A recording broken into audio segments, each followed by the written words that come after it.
Metaphysician's Companion.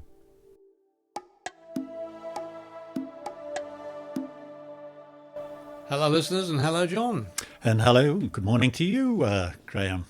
Well, I think we're going to talk about intuition, which I reckon is Pandora's box. Oh, yes, it's very difficult, something very difficult to enunciate, to actually get a good explanation for. Yeah, I think we all have it, but most of us don't use it, or most of us just bury it. Yeah, or don't identify what it is. See, I've been thinking about this for a couple of days now. And I thought, one thing occurred to me was an old, it's a mythological story. And it's, Eshu, an African trickster god. And in this particular story, he puts on a hat that's black on one side and red on the other. And he walks down this roadway that's between... There's two farmers who are friends, and they have fields adjacent. So he walks down the roadway with this black and red hat on, and then he walks back the other way. Goes down the end, turns his hat around, and walks back up. And later, when these guys are sitting down having a chat, going, "Did you see that strange-looking guy with the red hat this morning?" And the other farmer says, "It was a black hat." And they end up getting into an argument over whether it's red or black. And it's sort of like he's just done this to upset things. I think in the story he comes back and says, "You're a bunch of bloody idiots." Mm-hmm. But what I was thinking is that what happens is, like, say, if there's a problem or something, you see it one way, I see it differently, and then there's the problem itself. And intuition is a way of not seeing the colour on the hat, but seeing the God. So that we have some sort of direct access with, say, this problem state between us, rather than having an opinion about it. How does that sound? I'm not sure. You don't know what I mean? No, but well, what you're trying to say is that intuition is an unconditional answer. It's not the explanation of what we see. It's a direct perception in some other way. So it's a perception from somewhere else rather than the visual, physical, mental, emotional area. Yeah, a direct perception of what the underlying truth or reality is. So what isn't it? What isn't it? Well, it isn't an opinion, and it's not a guess. I don't make a guess. It's sort of, or I don't act from bias. Well, I call it an inner knowing, basically. Yeah. So it's an inner knowing. So you've got an inner knowing that comes from nowhere, and normally it comes when you're in a neutral state. Yeah. I said you have, not thinking is a requirement, I think. Or to allow the thinking to be motivated by this other part of self. Because I think actually the intuition is the beginning of, say, psychic ability, and it can be built. You can build your psychic ability from your intuition. Your intuition is the key into that other perceptual area which you can tap into.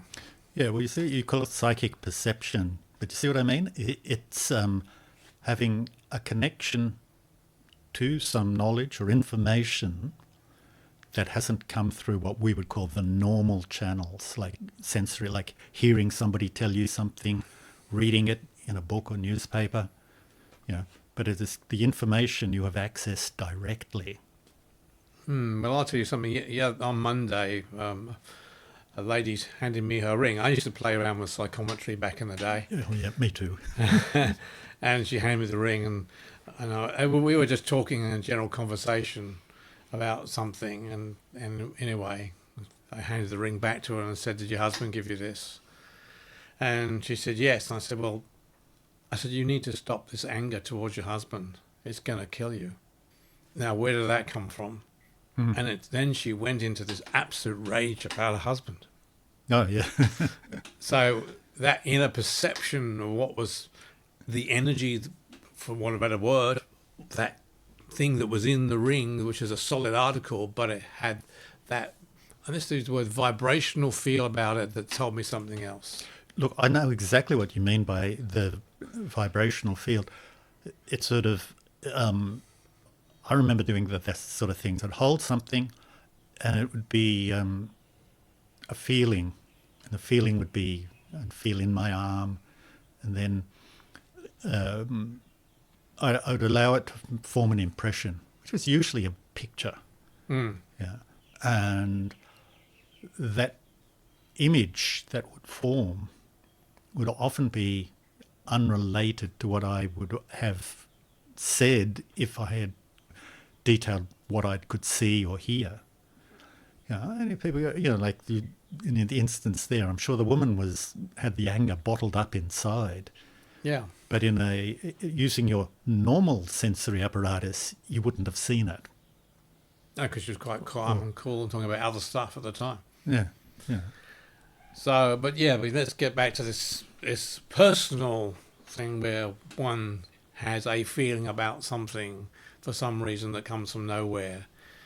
So, like we've mentioned in discussion about, you might be driving and suddenly you get this inclination to turn right instead of left, and you're not really sure why. Your logic mind says, no, well, that's the direction you need to go in.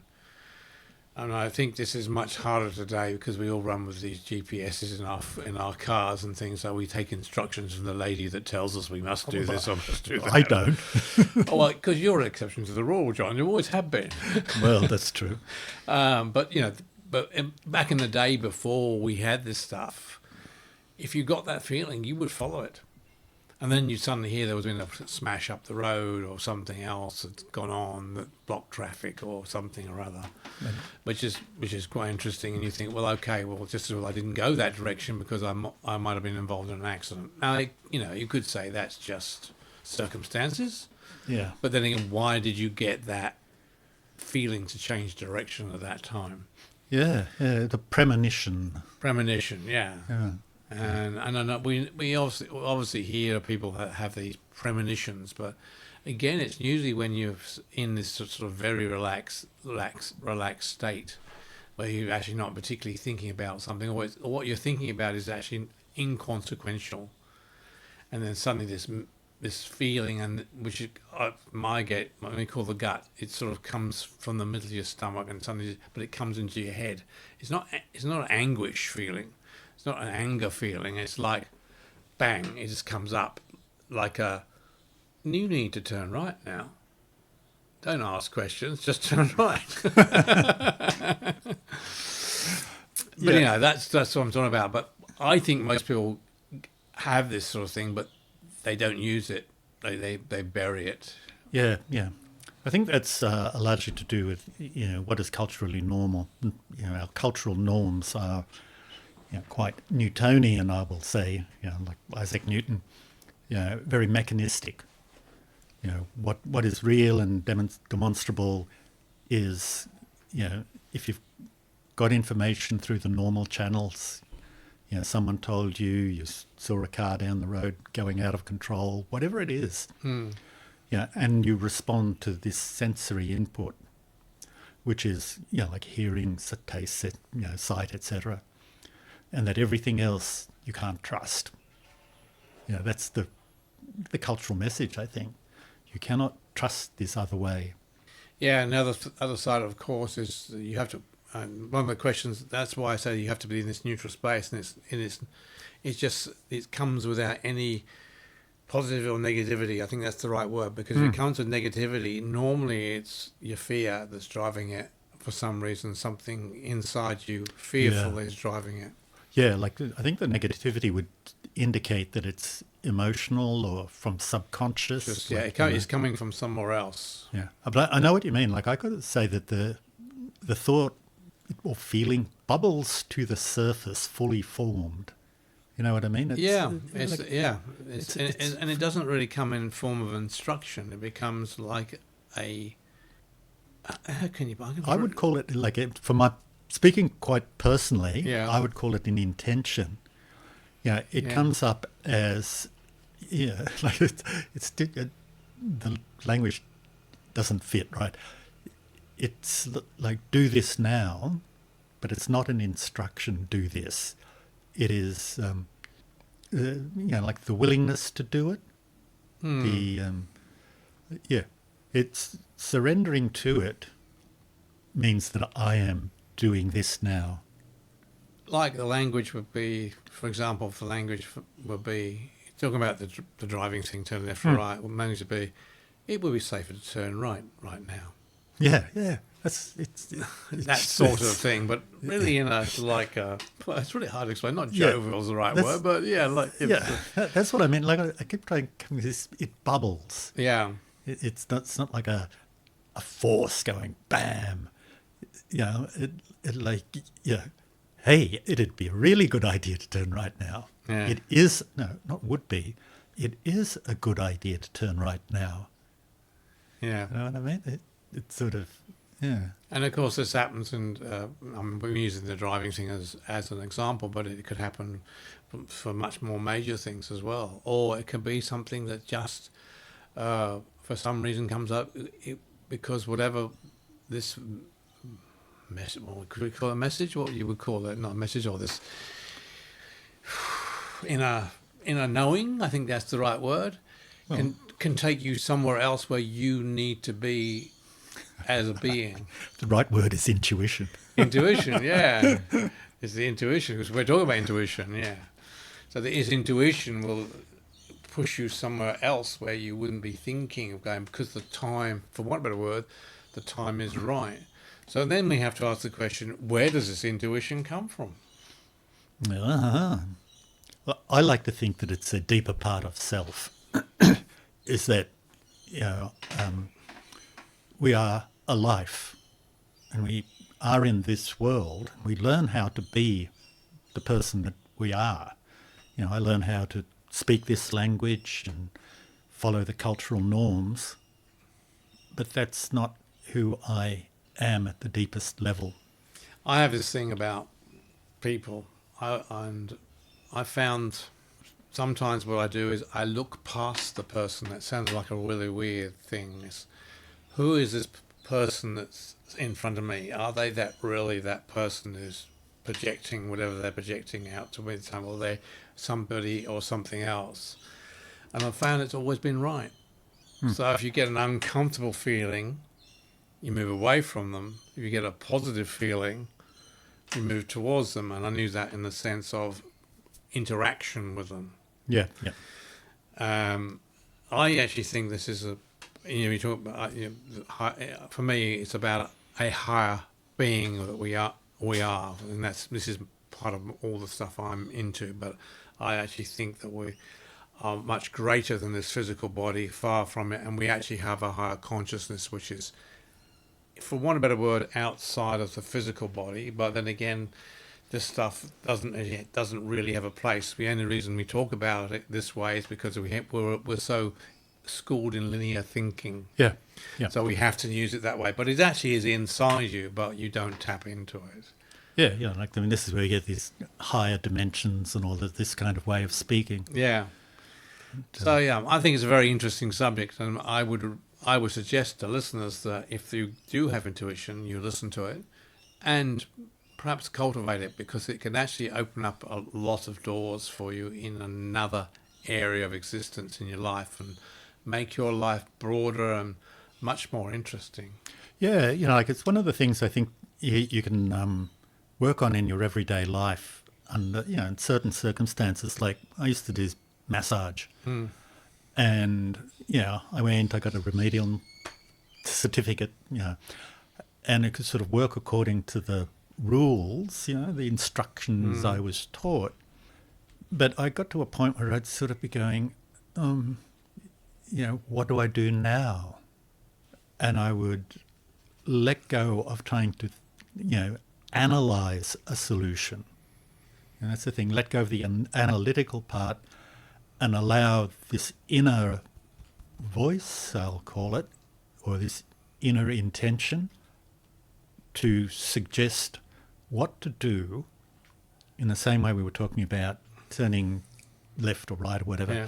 It is, okay, what do I do now?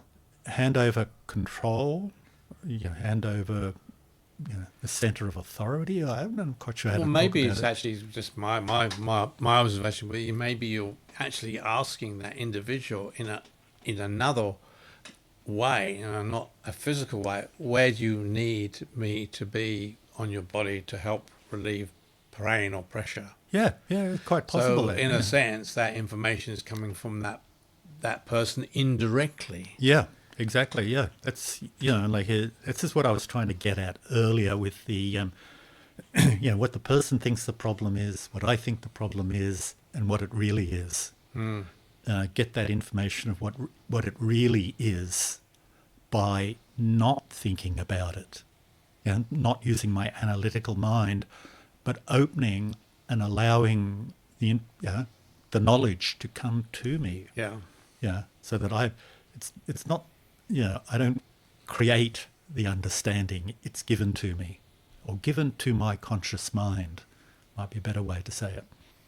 And this is why I call intuition the inner teacher. Yeah.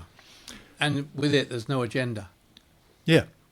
But it just is. Yeah. But my intention in telling my story there was, to tell our listeners that this, if you want to see if it can work for you, it's to stop your mind thinking, don't analyze, allow it to come. And when it has that quality of relaxed certainty, and Graham was saying earlier about negativity, that's an indication it's not that inner voice.